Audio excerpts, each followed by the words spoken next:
So നമ്മൾ professional business സ്കില്ലിൽ last module digital marketing ആണ് തുടങ്ങിയത്. സോ അതിൻ്റെ ഒരു ഇനീഷ്യൽ കുറച്ച് കാര്യങ്ങളൊക്കെ നമ്മൾ കഴിഞ്ഞിരുന്നു. What is digital marketing? Now what you made a comparison between traditional marketing and digital marketing. Then now what you made a comparison between traditional marketing and digital marketing. Then what are the 4 P's of digital marketing, features of digital marketing? അങ്ങനെ കുറച്ച് കാര്യങ്ങളൊക്കെ നമ്മൾ നോക്കി. Now we are moving into need for digital marketing. As such നമ്മൾ marketing, traditional marketing കുറേ കാര്യങ്ങൾ പഠിച്ചു. Like how you have to develop a product, how you have to price it, how you have to promote it, how you have to make it available to the consumers. അങ്ങനെ കുറേ കാര്യങ്ങൾ നമ്മൾ നോക്കി. So ഇങ്ങനെ well established ആയിട്ടുള്ള ഒരു conventional marketing system ഉള്ളപ്പോൾ why are we so much bothered about marketing using digital platforms? അതാണ് നീഡ് ഫോർ ഡിജിറ്റൽ മാർക്കറ്റിംഗിൽ പറയണത്. So one of the main reasons എന്ന് പറഞ്ഞാൽ ഒരു 8 points ഉണ്ട്. അതിൽ one of the main reasons എന്ന് പറഞ്ഞാൽ digital marketing provides an equal opportunity for every business. എല്ലാ ബിസിനസ്സിനും ഈക്വൽ ഓപ്പർച്യൂണിറ്റി ഫോർ മാർക്കറ്റിംഗ് കൊടുക്കുന്നുണ്ട് ഡിജിറ്റൽ മാർക്കറ്റിംഗ്. എക്സാമ്പിൾ പറയുകയാണെങ്കിൽ ഇപ്പം നമ്മൾ ഒരു സാധാരണ ഒരു വീട്ടിൽ കേക്ക് ബേക്ക് ചെയ്യണ ഒരു ഹൗസ് വൈഫ്. സോ അവരെ സംബന്ധിച്ചിടത്തോളം ഒരു പേപ്പറിൽ ആഡ് കൊടുക്കാനോ സെയിൽസ് ടെക്നിക്, പ്രൊമോഷൻ ടെക്നിക്സോ ഇതൊന്നും അവർക്ക് പോസിബിൾ അല്ല അല്ലേ. പക്ഷെ എന്നാൽ അവരുണ്ടാക്കുന്ന റെസിപ്പി അത്യാവശ്യം നല്ലതായിരിക്കാം. അപ്പം അങ്ങനെ ഒത്തിരി ആൾക്കാരെ നമുക്കറിയാമല്ലേ. അല്ലെങ്കിൽ ഒരു ബൊട്ടീക്ക്, അവർക്ക് ഒത്തിരി നല്ല കളക്ഷൻ ഉണ്ട്. പക്ഷെ ഒരു ചെറിയ ബൊട്ടീക്കാണ്, നമ്മുടെ ഒരു സാധാരണ ഒരു നാട്ടിലുള്ള ഒരു ഇതാണ്, ഭയങ്കര ഹൈഫൈ ബൊട്ടീക്കല്ല. പക്ഷെ സ്റ്റിൽ അവരുടെ ബിസിനസ് ഫ്ലറിഷ് ചെയ്യണം എന്ന് ആഗ്രഹമുണ്ട്. പക്ഷെ അവർക്കൊരു പേപ്പറിൽ ആഡ് കൊടുക്കാനോ നമ്മൾ കാണുന്ന പോലെ സെയിൽസ് പ്രൊമോഷൻ ടെക്നിക്ക് കൊടുക്കാനോ അവർക്കൊരു സെയിൽസ് ഡിപ്പാർട്ട്മെൻറ്റോ മാർക്കറ്റിംഗ് അങ്ങനെയൊന്നുമില്ല. ഈ എല്ലാം കൂടി അവർ തന്നെയാണ്, അല്ലെങ്കിൽ ഒരു സിംഗിൾ മാനേജ്മെൻ്റ് ആണ്. സോ അത്തരം ആൾക്കാർക്ക് പോലും ഡിജിറ്റൽ മാർക്കറ്റിങ്ങിൽ ഒരു സ്കോപ്പ് ഉണ്ട് അവരുടെ പ്രോഡക്റ്റ് മാർക്കറ്റ് ചെയ്യാൻ. നമുക്കിപ്പോൾ ഇൻസ്റ്റാഗ്രാം പേജസ് ഒക്കെ നിങ്ങൾ കണ്ടിട്ടുണ്ടാവും. കുക്കി കേക്ക്സ് എന്നൊക്കെ പറഞ്ഞിട്ട് ഒത്തിരി വീട്ടമ്മമാർ ഇങ്ങനെ ഇത്തരം ഈവൻ സ്റ്റുഡൻസ് പോലും ഇത്തരം കാര്യങ്ങൾ ഉണ്ടാക്കിയിട്ട് മാർക്കറ്റ് ചെയ്യുന്നുണ്ട്. അപ്പം അങ്ങനെ ഒരു equal opportunity for every person ഉള്ളത് പോസിബിൾ ആണ് ഈ ഒരു ഡിജിറ്റൽ മാർക്കറ്റിങ്ങിൽ. ഇനി രണ്ടാമത്തത് വൈഡർ റീച്ചാണ്.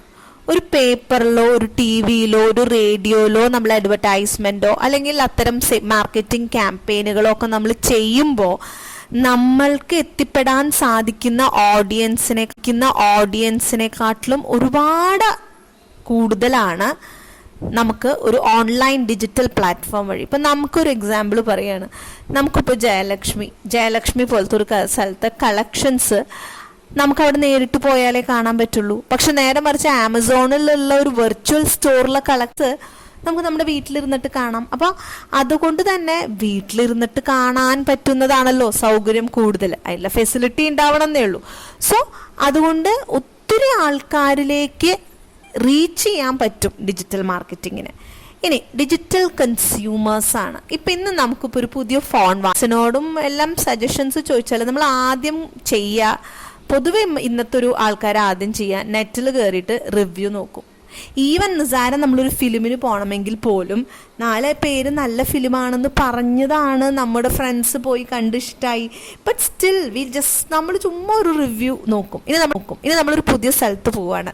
നമുക്കവിടെ അക്കോമഡേഷനെ കുറിച്ചിട്ടൊരു ധാരണയില്ല, നമുക്കവിടെ പരിചയമുള്ള ആൾക്കാരും. അപ്പോൾ ഹോട്ടൽസ് ഉണ്ടോ, പേയിങ് ഗസ്റ്റ് ആയിട്ട് പറ്റുമോ, ഇനി ഹോട്ടൽസിൻ്റെ റേറ്റിംഗ് എങ്ങനെയാണ്, ഇതൊക്കെ നമ്മൾ നെറ്റിൽ നോക്കും. അപ്പോൾ ഇന്ന് ഏറെക്കുറെ every single person is a digital കൺസ്യൂമറാണ്. ഇനി നമ്മൾ നമുക്ക് മുമ്പൊക്കെ നമ്മൾ പരിചയമുള്ള ഒരാളെ മാരേജിനൊക്കെ ആൽബം ഏൽപ്പിക്കുക എന്നല്ലാതെ ഇപ്പം നമ്മൾ എന്താണ് ലൈവ് ഫോട്ടോസ് വേണോ, കാൻഡിഡ് ഫോട്ടോസ് വേണോ, ഇനി ഉണ്ടെങ്കിൽ തന്നെ ഈവൻ നമ്മൾക്കത് നിശ്ചയമാണ് അല്ലേ. We have an idea. നമുക്ക് കൺസ്യൂമറിന് കുറച്ച് പ്രിറ്റി ക്ലിയർ ആണ് എന്താ വേണ്ടതെന്ന്. കാരണം എല്ലാവരും ഡിജിറ്റൽ കൺസ്യൂമേഴ്സാണ്. അപ്പം നമ്മൾ പലതും കാണുകയാണ്, നമുക്ക് ഓരോ കാര്യങ്ങൾ സെർച്ച് ചെയ്യാണ്. സോ അതുകൊണ്ട് എന്താ നമുക്ക് തന്നെ നമ്മൾ തന്നെ നോക്കും, ഇങ്ങനെ ഒരു വെഡ്ഡിങ് ഫോട്ടോഗ്രാഫി ഇങ്ങനെ ചെയ്തു തരുന്ന ആൾക്കാരുണ്ട്, ഓക്കെ ലെറ്റ്സ് കോണ്ടാക്ട്. അപ്പം അങ്ങനെ ഒരു രീതിയാണ്. അപ്പം അതുകൊണ്ട് തന്നെ ഡിജിറ്റൽ മാർക്കറ്റിംഗ് ഒരു നല്ലൊരു സ്പേസാണ്. ബ്രാൻഡ് റെപ്യൂട്ടേഷൻ ഇൻക്രീസ് ചെയ്യുന്നു. കാരണം എന്ന് വെച്ചാൽ വൈഡർ റീച്ചാണ്. അതുകൊണ്ട് തന്നെ every single person has an opportunity, every single business person has an opportunity to do marketing through digital platform. അതുകൊണ്ട് തന്നെ മോർ കൺസ്യൂമേഴ്സിനെ അട്രാക്ട് ചെയ്യാം. സോ അതുകൊണ്ട് അവരുടെ ബ്രാൻഡിൻ്റെ റെപ്യൂട്ടേഷൻ. ഇപ്പോൾ തൃശ്ശൂർ ഒരു കടയുണ്ടായിരുന്നു, ഗ്രേസ് ബൊട്ടീക്ക് പറഞ്ഞിട്ട്. അവർ വന്ന കാലത്ത്, അവരിപ്പോൾ ജയലക്ഷ്മിയുടെ ഒക്കെ അടുത്താണ് തൃശ്ശൂർ അവർ, പക്ഷെ വന്നിരുന്ന സമയത്ത് അവർ പെട്ടെന്നാണ് ഫ്ലറിഷ്ഡ് ആയത്. അവർ ഫേസ്ബുക്കിലൂടെയൊക്കെയാണ് അവരുടെ ഇത് ഷെയർ ചെയ്തിരുന്നത്. അപ്പോൾ അവർ പെട്ടെന്ന് ഫ്ലറിഷ്ഡായി, പെട്ടെന്നൊരു ഷോറൂമൊക്കെ ഓപ്പൺ ചെയ്ത് നല്ല അത്യാവശ്യം നല്ല സെലക്ഷൻ ഉണ്ട് എന്ന് പറയപ്പെടുന്നു. അപ്പോൾ അത് പെട്ടെന്ന് ബ്രാൻഡ് പെട്ടെന്ന് റെക്കഗ്നൈസ് ചെയ്തു. കല്യാണ, ജയലക്ഷ്മി, പുളിമൂട്ടിൽ പോലത്തെ വൻകിട ഷോറൂമുകൾ ഉള്ളൊരു സ്ഥലത്ത് അതേ സ്ഥലത്തൊരു ഷോറൂം മെയിൻറ്റെയിൻ ചെയ്യണ രീതിയിലേക്ക് പെട്ടെന്ന് പോപ്പുലറായി പോയി അവരൊരു ചെറിയ ബുട്ടീക്ക്. സോ അതാണ് brand reputation.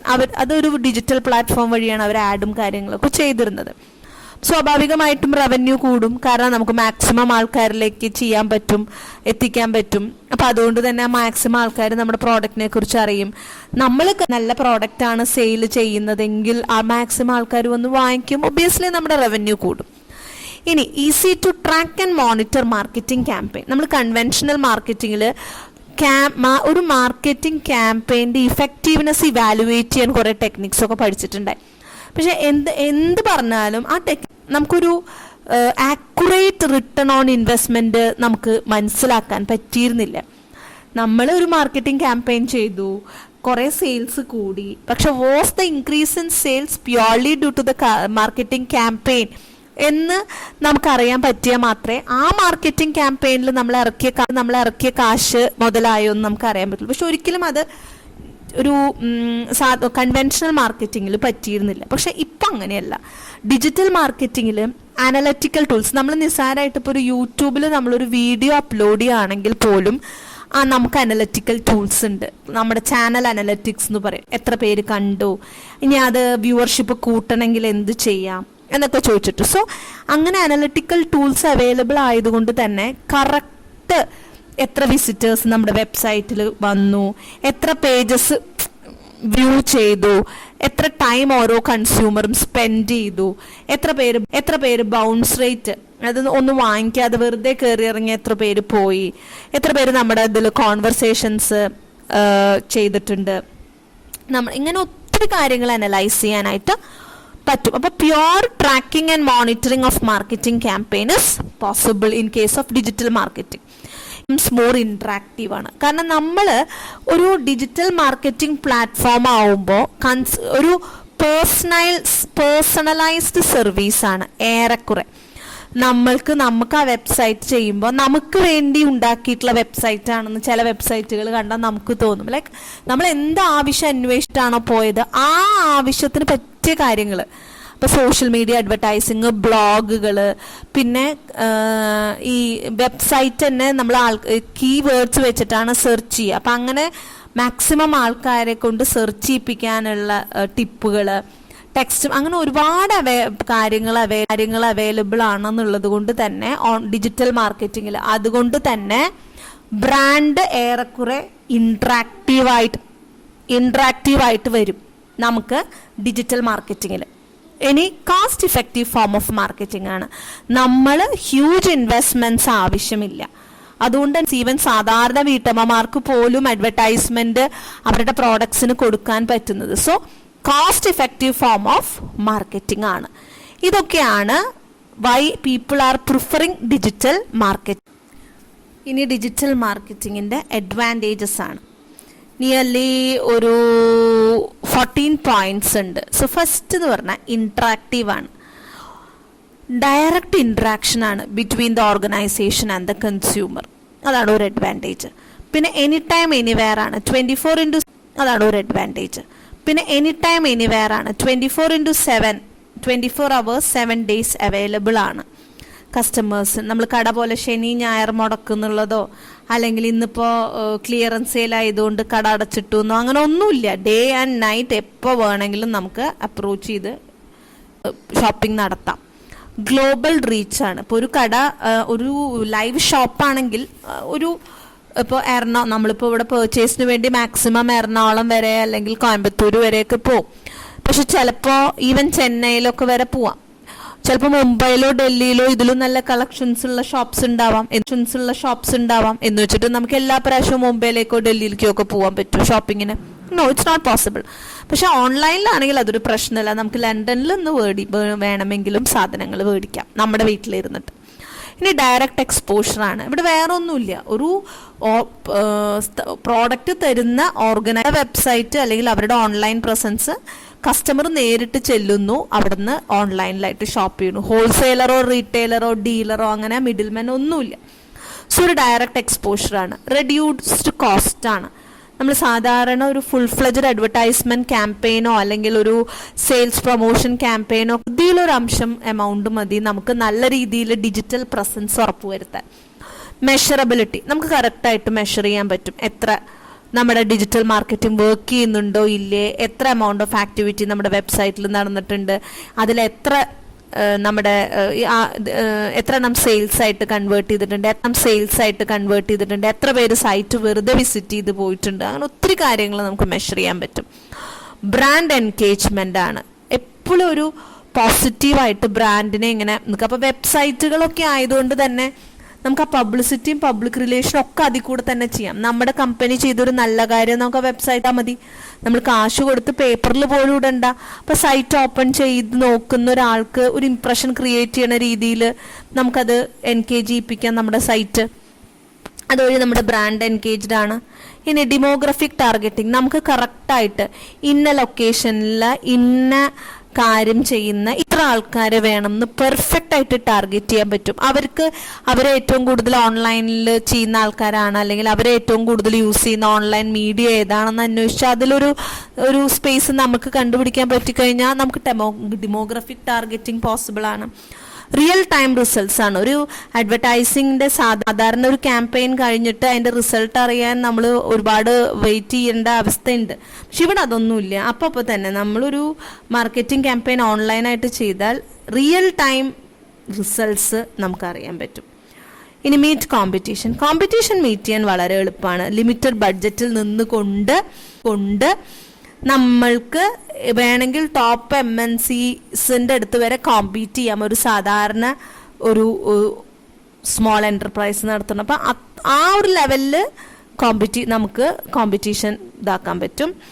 Long term എക്സ്പോഷറാണ്. Website ചെറിയ രീതിയിൽ തുടങ്ങിയ വിസിബിലിറ്റി ഒക്കെ കൂട്ടി അതൊന്ന് വെൽ എസ്റ്റാബ്ലിഷ് ആക്കി കഴിഞ്ഞാൽ ലോ കോസ്റ്റിൽ റെഗുലറായിട്ട് മെയിൻറ്റെയിൻ ചെയ്ത് ഇങ്ങനെ പോയാൽ മതി. അപ്പം അത് ഇടയ്ക്ക് വെച്ചിട്ട് എടുത്ത് കളയൊന്നും വേണ്ടല്ലോ. പിന്നെ അപ്ഡേഷൻ മാത്രമേ ഉള്ളൂ. തുടങ്ങി സൈറ്റ് കീവേഡ്സ് ഒക്കെ വെച്ച് ആൾക്കാർ അത്യാവശ്യം കയറുന്നുണ്ട്, സൈറ്റ് കാണുന്നുണ്ട്.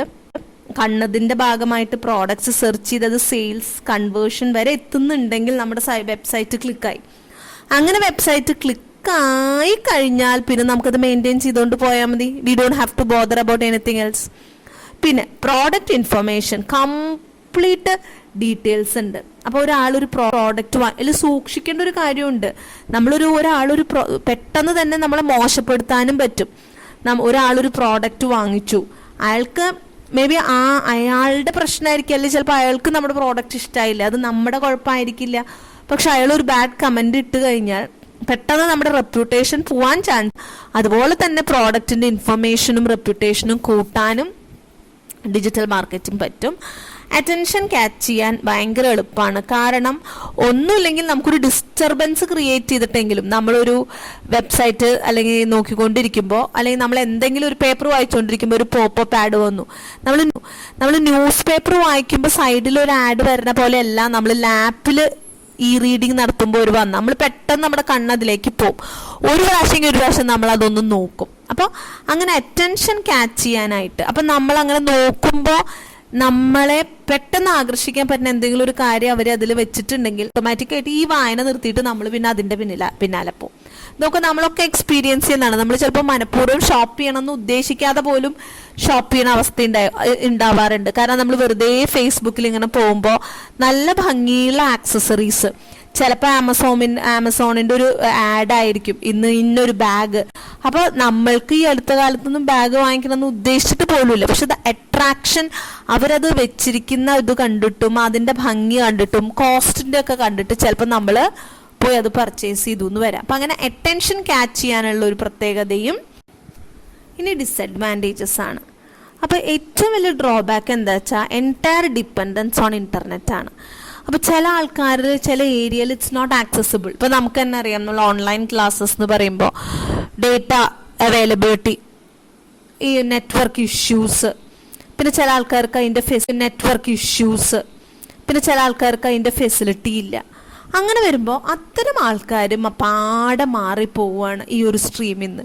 അപ്പോൾ അവർക്ക് ചിലപ്പോൾ നമ്മുടെ പ്രോഡക്റ്റ് ആവശ്യമുണ്ടാവും, പക്ഷെ നമുക്ക് അവരെ എത്തിക്കാൻ പറ്റുന്നില്ല. അപ്പോൾ ആ ഡിപ്പെൻഡൻസ് ഓൺ ഇൻ്റർനെറ്റ് വരുമ്പോൾ നെറ്റ്വർക്ക് റേഞ്ച് ആക്സസിബിലിറ്റി ഇഷ്യൂസ് ഒക്കെ വരുന്നു എന്നുള്ളത് ഒരു പ്രശ്നമാണ്.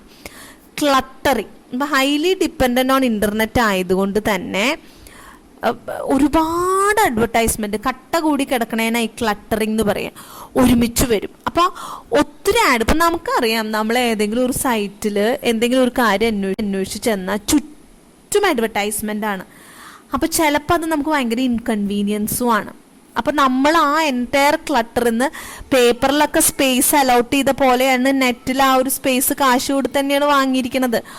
പക്ഷെ ചിലപ്പോൾ എന്താവും, നോട്ടീസ് ചെയ്യപ്പെടാതെ പോകാം. അപ്പം ഇങ്ങനെ കട്ട പിടിച്ച് പലതും കാണുമ്പോൾ നമ്മൾ എന്ത് ചെയ്യും, നമുക്ക് ആവശ്യമുള്ളത് മാത്രം നോക്കിയിട്ട് അത് ബാക്കിയൊക്കെ ഒഴിവാക്കാം. ഇനി ഹൈ കോമ്പറ്റീഷൻ ആണ്. കാരണം ഒരുപാട് ചെറിയ കസ്റ്റമേഴ്സ്, ചെറിയ കമ്പനീസ് തൊട്ട് അങ്ങ് ഫുൾ ഫ്ലെഡ്ജ്ഡ് ആയിട്ടുള്ള MNCs വരെ അഡ്വർടൈസിങ് ഡിജിറ്റലി നടത്താൻ തുടങ്ങിയപ്പോൾ ഏറെക്കുറെ എല്ലാവരും സെയിം മാർക്കറ്റിംഗ് സ്ട്രാറ്റജീസാണ്. ഇപ്പോൾ ഒരു പെർട്ടിക്കുലർ കമ്പനി ഓൺലൈനിൽ ഒരു പ്രോഡക്റ്റ് തരുന്നുണ്ട്, അവർ സോഷ്യൽ മീഡിയയിൽ അഡ്വർടൈസിങ് തരുന്നുണ്ട്, അവർ പോപ്പപ്പ് ആഡ്സ് ചെയ്യുന്നുണ്ട്. അങ്ങനെയൊക്കെ വരുമ്പോൾ ക്യുക്കായിട്ട് അത് അങ്ങനെ വരുമ്പോൾ ഡിജിറ്റൽ എന്താ പറയുക ആൾക്കാർക്ക് ചിലപ്പോൾ അതിൻ്റെ ക്രെഡിബിലിറ്റി പോയി പോവും. അല്ലെങ്കിൽ ആൾക്കാർക്ക് ചിലപ്പോൾ എന്ത് തോന്നും, ഇതൊക്കെ വെറുതെ ഇങ്ങനെ അഡ്വർടൈസ്മെൻറ്റ്, അതൊരു ഡിസ്റ്റർബൻസ് ആയി മാറും. അപ്പോൾ അത് കോമ്പറ്റീഷൻ കൂടുന്തോറും, ഡിജിറ്റൽ മാർക്കറ്റിംഗ് യൂസ് ചെയ്യുന്ന ആൾക്കാരുടെ എണ്ണം കൂടുന്തോറും കസ്റ്റമേഴ്സിന് ചിലപ്പോൾ അതൊരു ഇറിറ്റേഷൻ പോലെ ഫീൽ ചെയ്യുന്നുണ്ട്. നെഗറ്റീവ് അപ്രോച്ചാണ്. സം കമ്പനീസ് ക്യാൻ ബി എന്താ പറയുക, ഒരു കൺസ്യൂമേഴ്സ് അതിനെ നെഗറ്റീവ്ലി എടുക്കാം. ഇപ്പം ചിലപ്പോൾ ഒരു പെർട്ടിക്കുലർ കസ്റ്റമർ ഒരു ബാഡ് കമൻറ്റ് ഇട്ടു ഒരു പ്രോഡക്റ്റിന്, അത് കമ്പനിയുടെ ആയേക്കാം, ചിലപ്പോൾ കമ്പനിയുടെ കുഴപ്പമാവില്ല. ഒരു ഹോട്ടലിൽ പോയി ആ ഒരു ഡേ ഒരു സ്റ്റാഫിൻ്റെ ഇടപെടൽ നമുക്ക് ഇഷ്ടമായില്ല, നമ്മൾ ഹോട്ടലിന് റേറ്റിംഗ് 3 കൊടുത്തു. പിന്നെ വരുന്ന കസ്റ്റമേഴ്സ് ഒരു 10 പേര് 5 കൊടുത്തിട്ടുണ്ടെങ്കിലും എന്ത് ഈ ഒരാൾ 3 കൊടുത്തത് എന്തായിരിക്കും, അതാണ് നമ്മൾ കോൺസെൻട്രേറ്റ് ചെയ്യുക. അപ്പം അതൊരു നെഗറ്റിവിറ്റി ഉണ്ടാക്കാം. ചില ആൾക്കാർക്കും എന്താ പറയുക, മനഃപൂർവ്വം നെഗറ്റീവ് റെപ്യൂട്ടേഷൻ ഉണ്ടാക്കാം. അങ്ങനെ നമുക്കിതിപ്പോൾ ഓൺലൈനിൽ കയറി കമൻ്റ് അടിക്കുന്നതിന് വലിയ പ്രശ്നമൊന്നുമില്ലല്ലോ. അപ്പം റിലയബിലിറ്റി പോയി പോകുകയാണ്. ഇനി ഹാം ഇമേജ്. അപ്പോൾ ചിലപ്പോൾ നല്ലൊരു എസ്റ്റാബ്ലിഷ്ഡ് ബ്രാൻഡ് ആയിരിക്കും, ചിലപ്പോൾ ആൻറ്റി ബ്രാൻഡ് ആക്ടിവിസ്റ്റുകൾ, ബ്ലോഗേഴ്സ്, ഒപ്പീനിയൻ ലീഡേഴ്സൊക്കെ ചിലപ്പോൾ മനഃപൂർവ്വം നമ്മുടെ ഒരു കമ്പനിയുടെ ഇമേജിനെ മോശപ്പെടുത്താൻ വേണ്ടി തന്നെ ചിലപ്പോൾ ഇത്തരം സോഷ്യൽ മീഡിയയിലൂടെ കാര്യങ്ങൾ നടത്താം. കാരണം നമുക്കറിയാം ഇപ്പോഴത്തെ ഈ കാലം എന്താ വെച്ചാൽ, മുമ്പൊക്കെ നമ്മൾ പറയും നമ്മൾ കണ്ണുകൊണ്ട് കണ്ടത് നമുക്ക് വിശ്വസിക്കാം. പക്ഷെ ഇന്നത്തെ ഇൻഫർമേഷൻ യുഗത്തിൽ നമ്മളൊരു കണ്ണുകൊണ്ട് കണ്ടത് നമുക്ക് വിശ്വസിക്കാൻ പറ്റില്ലാത്ത അവസ്ഥയാണ്. നമ്മളൊരു വീഡിയോ കാണുന്നു, പക്ഷെ വളരെ ഭംഗിയിൽ ഒറിജിനലിനെക്കാട്ടിലും ഗംഭീരമായിട്ട് ഫേക്ക് വീഡിയോസ് ഉണ്ടാക്കാനുള്ള ടെക്നിക്സ് ഉണ്ട് ഇപ്പോൾ. അപ്പോൾ ഒരു വീഡിയോ കാണുമ്പോൾ ഇത് ഫേക്കാണോ ഇതിനാണോ എന്ന് പോലും, ഇപ്പോൾ ഒരു ഇൻഫർമേഷൻ, ഇപ്പം എന്തായാലും ഒരു ഇൻഫർമേഷൻ വാട്സപ്പിൽ വന്നാൽ നമ്മൾ അത് ശരിയാണല്ലേ എന്നല്ല വിചാരിക്കുക. നമ്മൾ ആദ്യം ആരെങ്കിലും മരിച്ചു എന്നുള്ള രീതിയിൽ ഒരു ന്യൂസ് വന്നാൽ ഒരാൾ മരിച്ചു പോയോ എന്ന് ചിന്തിക്കണേക്കാട്ടിലും നമ്മൾ ആദ്യം എന്താ ആലോചിക്കുക, ഇത് ഉഡായിപ്പാണോ, ഇത് വെറുതെ അടിച്ചു വിടുന്നതാണോ. അപ്പോൾ ഇപ്പോൾ നിങ്ങൾക്കൊരു ടൈം ടേബിൾ വന്നു, കാലിക്കറ്റ് യൂണിവേഴ്സിറ്റി എന്ന് പറഞ്ഞ ടൈം ടേബിൾ വന്നാൽ നിങ്ങൾ ആദ്യം എന്താ ചോദിക്കുക, മിസ് ഈ ടൈം ടേബിൾ വന്നിട്ടുണ്ട് മിസ്, ഇത് ശരിക്കുള്ള ടൈം ടേബിൾ ആണോ എന്തുകൊണ്ടാണ് നമ്മൾ അങ്ങനെ ചിന്തിക്കണേ? നമുക്ക് റിലയബിലിറ്റി ഇല്ല, നമുക്ക് മുൻപ് അനുഭവം ഉണ്ട്, ഫേക്ക് ടൈം ടേബിളുകൾ വരിക, കോളേജ് ഇല്ല എന്ന് അറിയാം അല്ലേ? സോ അതൊക്കെ ഒരു നെഗറ്റീവാണ്. Suitable for specific category of products, not all products. നമുക്ക് എല്ലാ പ്രോഡക്റ്റും, നമ്മൾ ഗോൾഡ്, പ്ലാറ്റിനം പോലത്തെ കോസ്റ്റ്ലി പ്രോഡക്ട്സ്, വീടുകളൊന്നും നമ്മൾ ഓൺലൈനിൽ ഒരു ഫ്ലാറ്റ് കണ്ടിട്ട് ആരും ആ വീട് പോയി കാണാതെ നമ്മൾ ആ വീട് വാങ്ങിക്കില്ല, അല്ലെങ്കിൽ നമ്മൾ വാടകയ്ക്കാണെങ്കിൽ പോലും എടുക്കില്ല അല്ലേ? അപ്പം എല്ലാ പ്രോഡക്ട്സിനും ഒന്നും സ്യൂട്ടബിൾ അല്ല, ചില പ്രോഡക്ട്സിന് മാത്രമേ പറ്റുള്ളൂ. ഇനി മെഡിസിൻസ് ഒന്നും നമ്മൾ ഓൺലൈനിൽ സെർച്ച് ചെയ്ത് ആരും വാങ്ങിക്കില്ല. നമ്മൾ ലൈവായിട്ട് ഡോക്ടറെ പോയി കണ്ട് കടയിൽ പ്രിസ്ക്രിപ്ഷൻ കൊടുത്തിട്ടൊക്കെ നമ്മൾ വാങ്ങിക്കുള്ളൂ. ഇനി not always targeted to be prospective. മിക്കപ്പോഴും എല്ലാ ഓൺലൈൻ അല്ലെങ്കിൽ ഡിജിറ്റൽ മാർക്കറ്റിംഗ് ചെയ്യുന്ന എല്ലാ ആൾക്കാരും വളരെ പോസിറ്റീവായിട്ടൊന്നല്ല കാര്യങ്ങൾ ചെയ്യുന്നത്. സം പീപ്പിൾ അവർ ഫേക്ക് ഇൻഫർമേഷൻ കയറ്റി വിടുന്നുണ്ട്. ചില ആൾക്കാർ വെറുതെ ആവശ്യമില്ലാതെ അൺനെസസറി എന്താ പറയുക റെപ്യൂട്ടേഷൻ കൂട്ടാൻ വേണ്ടി കുറേ എക്സാജറേഷൻസ് ചെയ്യുന്നുണ്ട്. അപ്പം അങ്ങനെയൊക്കെ വരുമ്പോൾ മിക്ക ആൾക്കാർക്കും ഡൗട്ടാണ്. വിശ്വസനീയത എന്നുള്ളതൊരു വലിയ പ്രശ്നമാണ്. അപ്പം not always targeted to be. അപ്പം നമ്മൾ ഇപ്പോഴും ഡിജിറ്റൽ മാർക്കറ്റിംഗ് ഇസ് ഗുഡ് എന്ന് പറയാൻ പറ്റില്ല. അതൊരു പർച്ചേസിങ് വരെ എത്തിക്കണം എന്നില്ല. ചിലപ്പോൾ വെറുതെ ഇങ്ങനെ എല്ലാവരും സൈറ്റ് കയറി ഇറങ്ങി പോകുന്നല്ലാതെ മേ നോട്ട് ബി അതൊരു സക്സസ്ഫുൾ സെയിൽസ് ആയിക്കൊള്ളണം.